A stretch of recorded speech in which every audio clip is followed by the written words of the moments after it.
Puji Tuhan, salam. Kita akan memulai, kita akan mendengarkan firman Tuhan. Mari kita siapkan hati kita bersatu di dalam doa. Bapak, terima kasih buat kesempatan hari ini.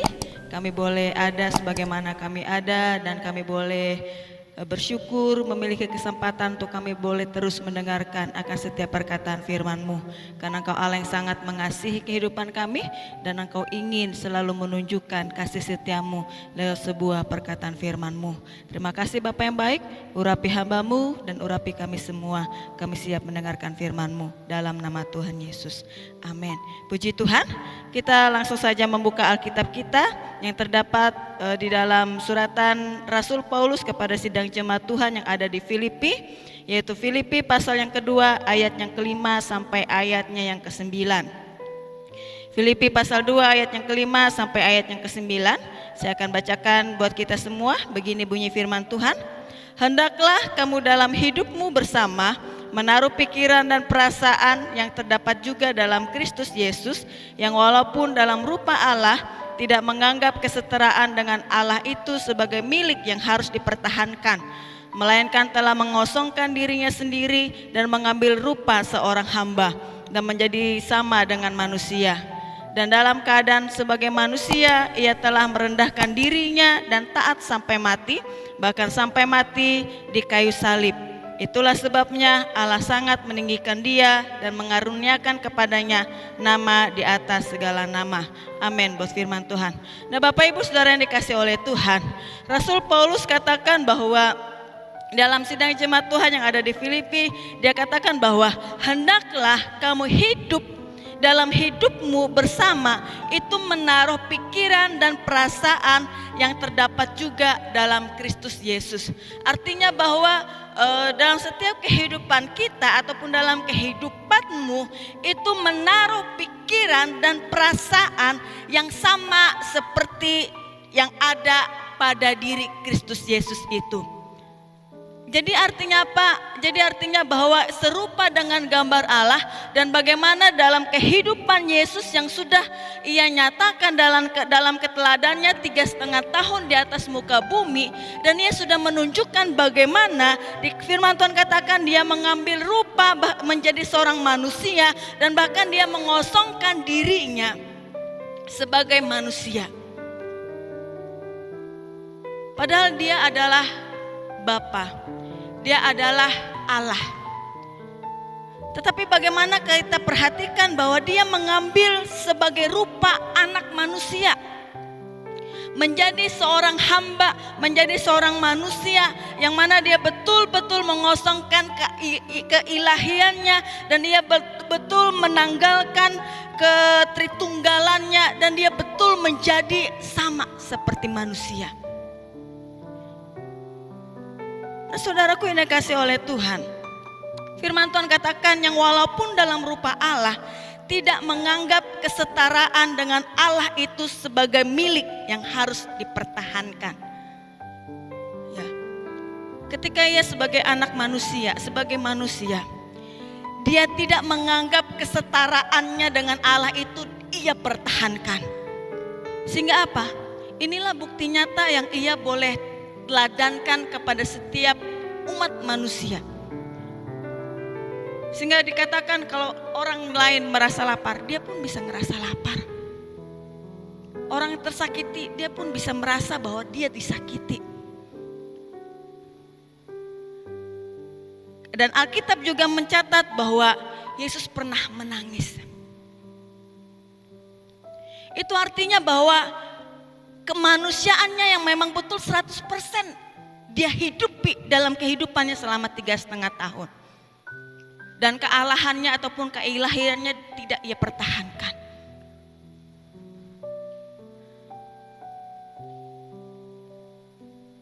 Ketika orang menolak dia, ketika orang menyangkal dia, dia tidak mempertahankan kealahannya, keilahiannya yang bisa saja untuk dia lakukan. Tetapi dia tanggalkan semuanya. Dan dia memang hidup sebagai manusia. mengambil rupa sebagai manusia 100%. Sehingga dia bisa merasakan apa yang dirasakan oleh manusia. Sehingga apa yang kita rasakan dia pun sudah rasakan.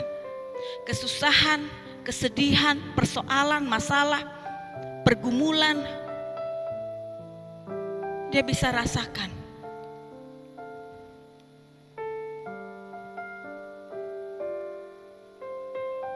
Dan dalam keadaan sebagai manusia, ia telah merendahkan dirinya dan taat sampai mati, bahkan sampai di atas kayu salib. Berbicara tentang merendahkan dirinya, saudara, terkadang kita berpikir bahwa manusia memiliki yang namanya sebuah keegoisan ataupun kesombongan. Berbicara untuk merendahkan diri mungkin terlalu sulit untuk kita tanggalkan. Karena apa?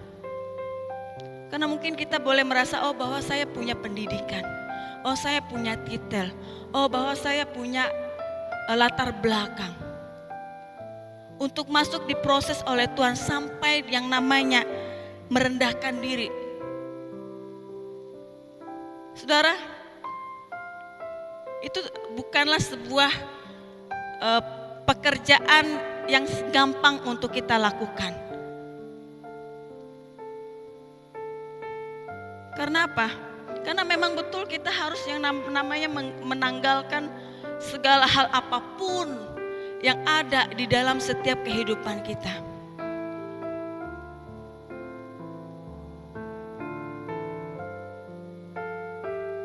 Terlebih yang namanya sampai kepada yang namanya mengosongkan diri dan mengambil rupa seorang hamba dan menjadi sama dengan manusia, seperti yang dilakukan oleh Yesus.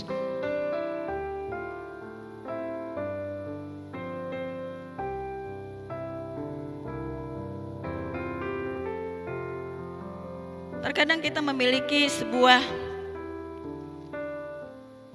harga diri yang terlalu besar untuk kita boleh pertahankan.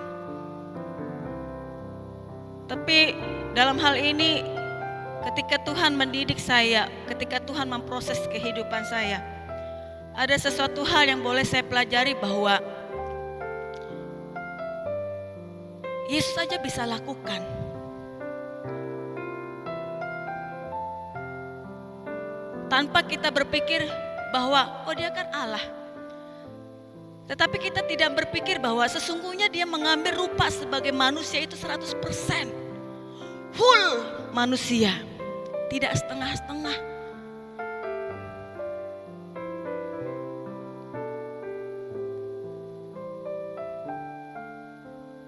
Jadi ketika kita mengalami yang namanya sebuah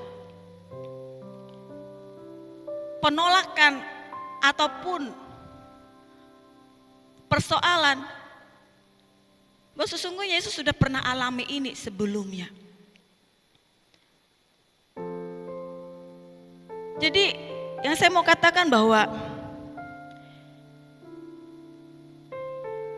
jangan pernah kita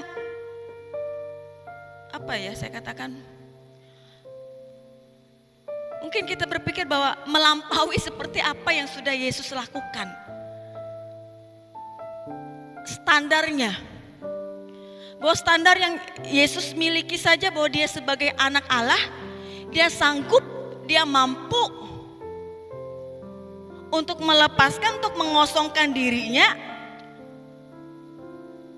dan mengambil rupa sebagai seorang hamba dan menjadi dengan manusia. Jadi siapakah kita sebagai anak manusia sehingga kita mau sombong-sombongan nih di hadapan Tuhan ataupun di hadapan manusia?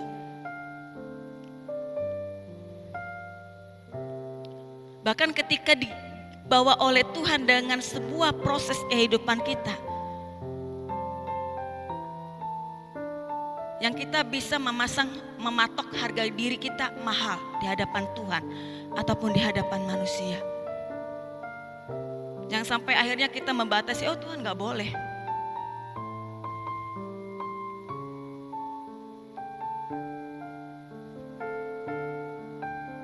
Saya seharusnya berada di posisi seperti ini. Saya seharusnya berada dalam kondisi seperti ini. Atau kita boleh bertanya, salahkah Tuhan?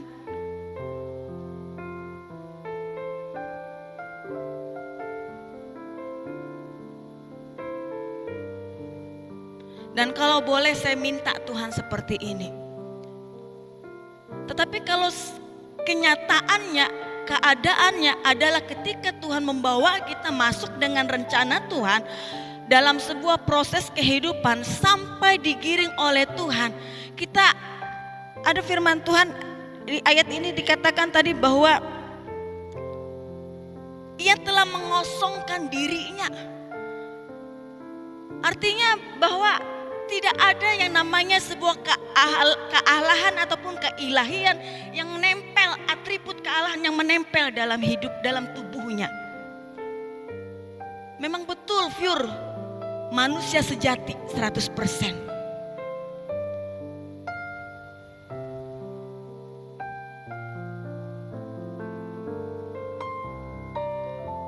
Kalau belakangan Tuhan membawa kita masuk ke dalam yang namanya sampai kita mengosongkan harga diri kita, dibuat Tuhan sampai nol.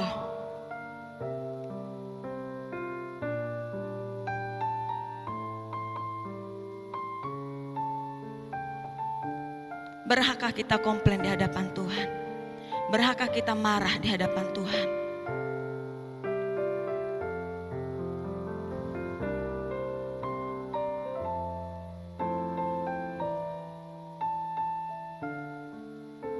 Karena Yesus sendiri pun yang walaupun dalam rupa Allah, firman Tuhan katakan Dia tidak menganggap kesetaraan dengan Allah itu sebagai milik yang harus dipertahankan.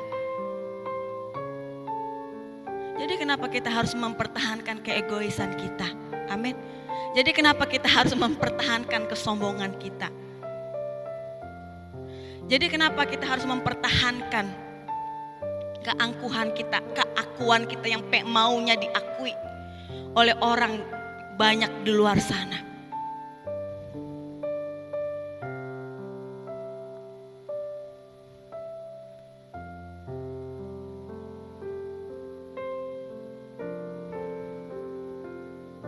Jadi saudaraku yang dikasihi oleh Tuhan,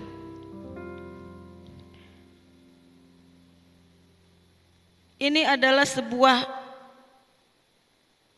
firman yang memang betul Yesus boleh teladani, Yesus yang Yesus tinggalkan kepada umat manusia yang menjadi teladan untuk boleh diperhatikan oleh setiap umat manusia ataupun anak-anak Tuhan.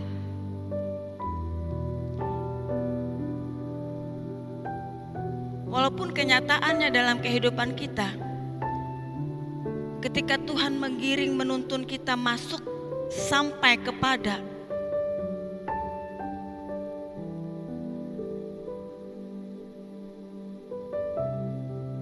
harga diri kita direndahkan ataupun sampai seperti apa yang dialami oleh Yesus dalam kehidupan kita, lah kita harus jalani, lah kita harus nikmati.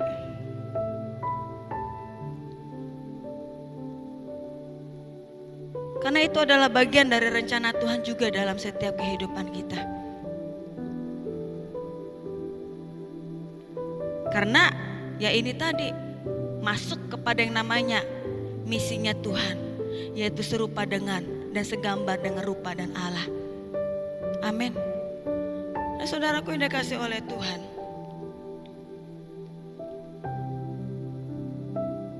jadi apakah yang harus kita pertahankan dalam hidup kita?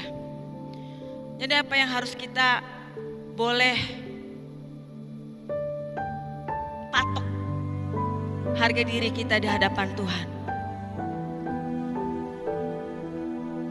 Kalau kita boleh melihat yang Yesus lakukan dan dalam keadaannya sebagai manusia, Ia telah merendahkan dirinya dan taat sampai mati, bahkan sampai mati di atas kayu salib. Ini puncaknya yang Yesus lakukan.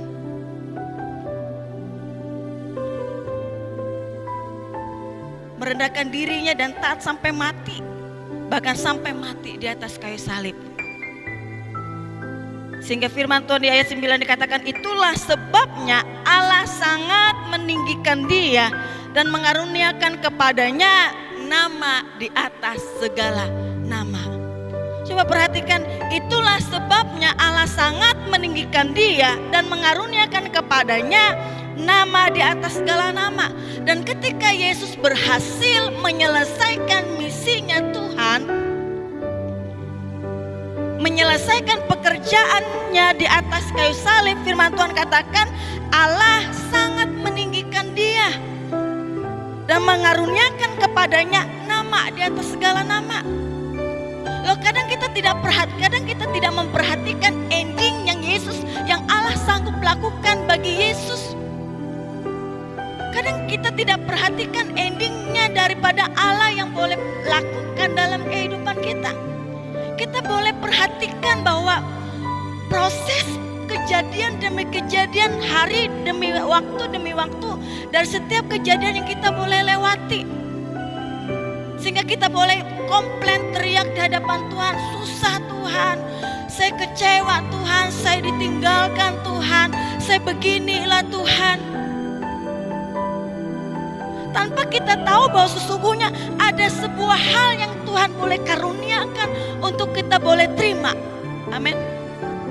Bahwa sesungguhnya ada sesuatu hal yang sudah Tuhan karuniakan atas hidup Yesus ketika dia selesaikan pada saat itu. Dan itulah sebabnya Allah sangat meninggikan dia dan mengaruniakan kepadanya nama di atas segala nama. Dan ayat di bawahnya, supaya dalam nama Yesus bertekuk lutut segala yang ada di langit dan yang ada di atas bumi dan yang ada di bawah bumi. Loh, ini kadang kita cuma melihat prosesnya Tuhan yang terlalu berat untuk kita jalani. Betul, kadang kita melihat prosesnya Tuhan yang terlalu rumit untuk kita hadapi. Tetapi ketika dibawa Tuhan sampai betul dikosongkan harga diri kita, seperti yang Yesus alami. Saudara, sekali lagi, Yesus mengosongkan diri dan tidak menganggap kesetaraannya yang dia pertahankan. Hari ini Tuhan mau katakan dalam kehidupan kita, apa kesetaraan, apa yang harus kita pertahankan sebagai anak manusia. Latar belakangmu kah? Pendidikanmu, kecerdasanmu kah?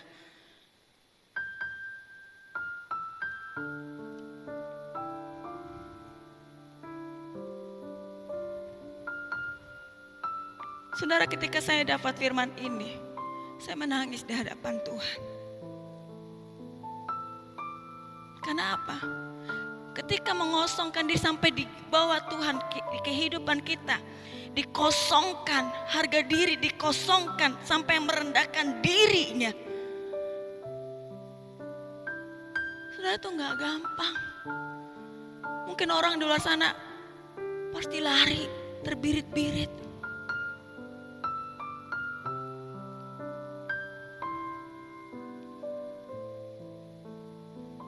Tapi lihat kemuliaan yang Tuhan boleh percayakan, yang Yesus terima.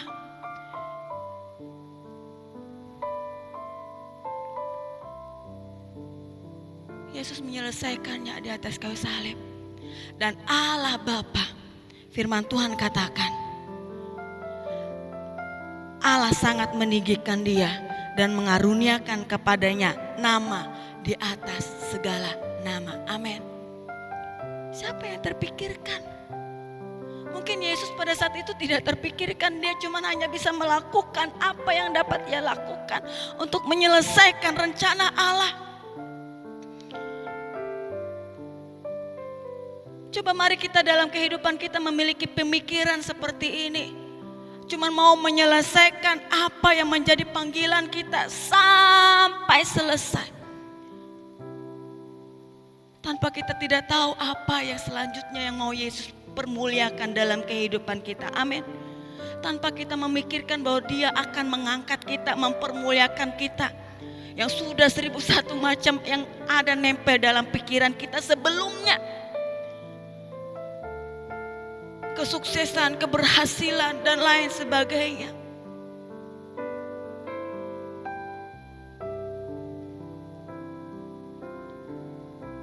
Tapi ketika melewati proses ini, ketika Yesus melewati proses ini,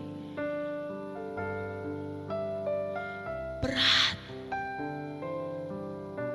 Dan ketika kita diizinkan oleh Tuhan melewati proses ini, mungkin kita juga bisa berkata, kalau kamu berada di posisi saya, sanggupkah kamu akan hadapi?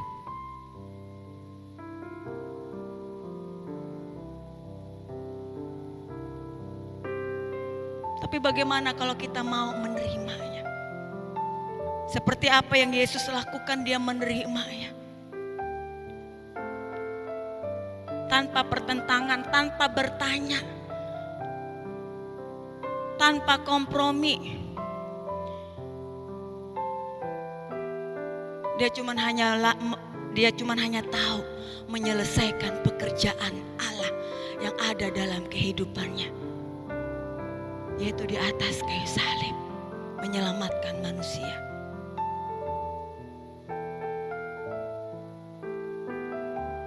Dan ketika pemimpin menyampaikan ini, saya kembali diingatkan oleh Tuhan.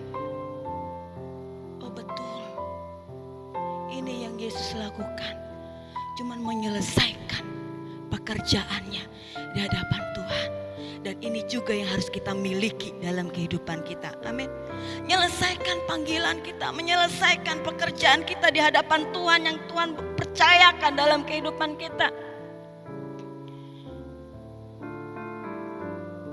Sampai selesai.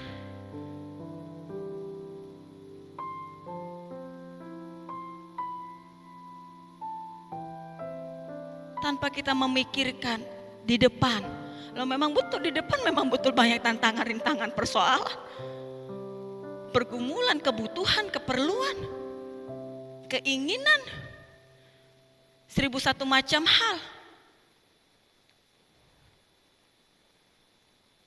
Tapi cuman berani melangkah saja, cuman berani jalan saja, cuman berani nurut saja, cuman berani taat saja. Oh, orang gila ini kata orang. Kalau menurut pandangan orang di luar sana menilai kehidupan kita. Tetapi hendaklah kita tidak menerima apa pandangan orang, tetapi kita mau mendapatkan apa pandangan Tuhan. Amin. Sampai pada akhirnya firman Tuhan katakan, itulah sebabnya Allah sangat meninggikan dia dan mengaruniakan namanya nama di atas segala nama. Amin. Haleluya. Sampai akhirnya Allah yang mempermuliakan Yesus. Sampai akhirnya Allah yang mempermuliakan kita. Amin. Tanpa kita sendiri yang mau mengangkat diri kita. Tanpa kita sendiri yang menonjolkan nama kita. Oh saya bisa ini, oh saya ini.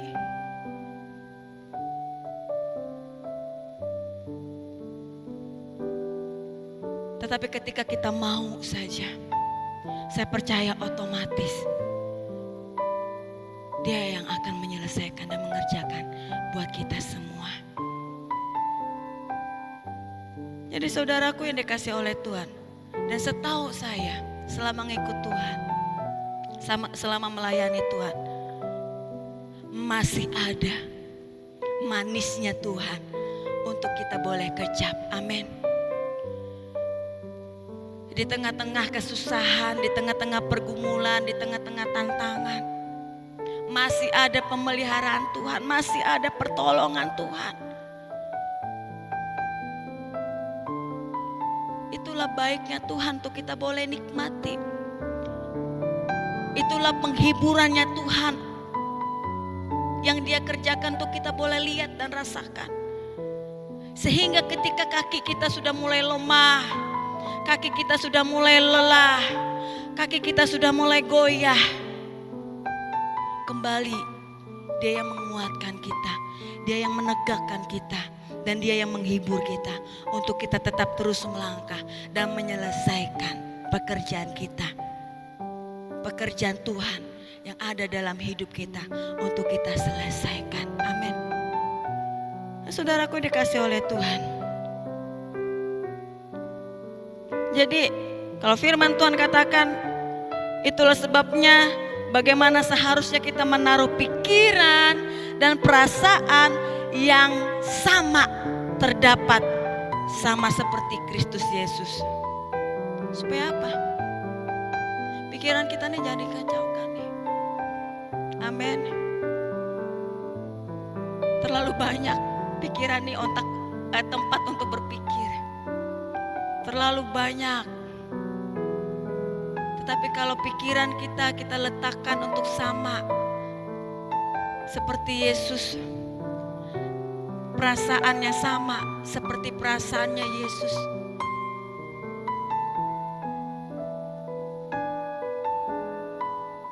pasti amanlah. Maka kita akan sanggup menyelesaikannya.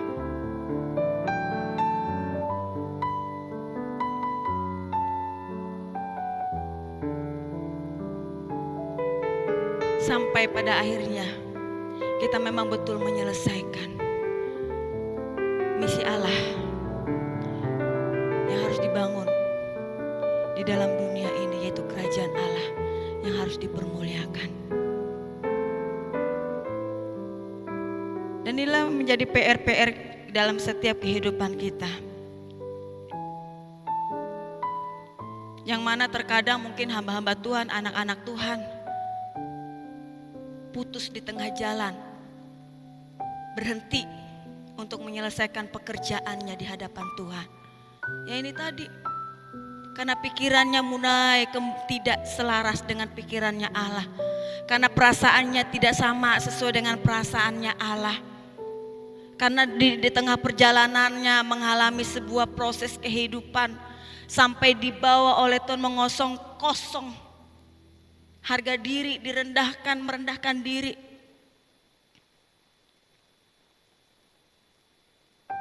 Tetapi kalau kita berhasil melewatinya, maka lihat apa yang akan Allah percayakan, yang anugerahkan dalam setiap kehidupan kita.